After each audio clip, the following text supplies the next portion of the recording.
வீடுகளில் மூன்றாம் படை வீடான முருகன் பழனி முருகன் கோவிலில் தைப்பூச திருவிழா என்பது கோலாகலமாக நடைபெற்று வருகிறது. கடந்த 5ஆம் தேதி மலையடிவாரத்தில் இருக்கக்கூடிய பெரிய நாயகி அம்மன் கோவிலில் கொடியேற்றத்துடன் இந்த விழா தொடங்கியது.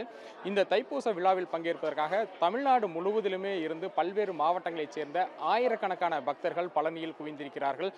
குறிப்பாக பல்வேறு பகுதிகளில் இருந்து பாத யாத்திரையாகவே பல நாட்கள் நடந்து இந்த பழனிக்கு வந்திருக்கிறார்கள். அதுவும் விரதம் இருந்து வந்திருக்கக்கூடிய பக்தர்கள் கிரிவல பாதையில் 4 கிலோமீட்டர் தொலைவிற்கு அந்த கிரிவலம் வந்து சுவாமியை தரிசனம் செய்து வருகின்றார்கள். அதே போன்று காவடி எடுத்தும் அழகு குத்தியும் தங்களுடைய நேர்த்தி கடனையும் செலுத்தி வருகிறார்கள்.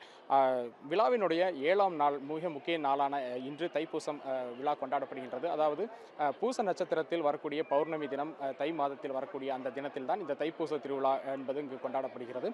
இந்த நாளில் தான் இன்று மாலை வந்து தேரோட்டம் நடைபெற இருக்கிறது. பெரிய நாயகி அம்மன் கோவிலில் இந்த தேரோட்டத்தை காண்பதற்காகவும் இந்த பக்தர்கள் இந்த பகுதியில் திரண்டிருக்கிறார்கள்.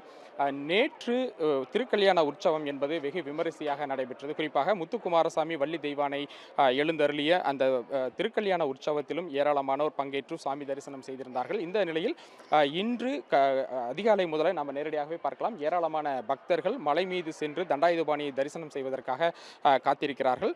முன்னெச்சரிக்கை நடவடிக்கையாக இதுபோன்று ஒவ்வொரு பகுதியாக பக்தர்களை தடுத்து நிறுத்தி மேலே செல்வதற்கான அந்த ஏற்பாடுகளை போலீசார் செய்திருக்கிறார்கள். ஒரே நேரத்தில் அனைவருமே மேலே செல்லும் பொழுது அந்த ஏதேனும் அசம்பாவிதம் நிகழக்கூடாது என்பதற்காக இதுபோன்று தடுத்து நிறுத்தி இருக்கிறார்கள். ஏராளமான பக்தர்கள் இங்கே காத்திருக்காங்க. நம்ம அவங்க கிட்ட நம்ம பேசலாம். எந்த ஊர்ல இருந்து வந்திருக்கீங்க? எப்படி பாத யாத்திரை வந்தீங்களா? எப்படி வந்தீங்க? எத்தனை வருஷமா வர்றீங்க? இப்போ எப்படி இருந்தது கிரிவலம் இதெல்லாம்? நான் மேட்டுப்பாளையத்துலேருந்து வரேன். என் பேர் கோபிநாத்.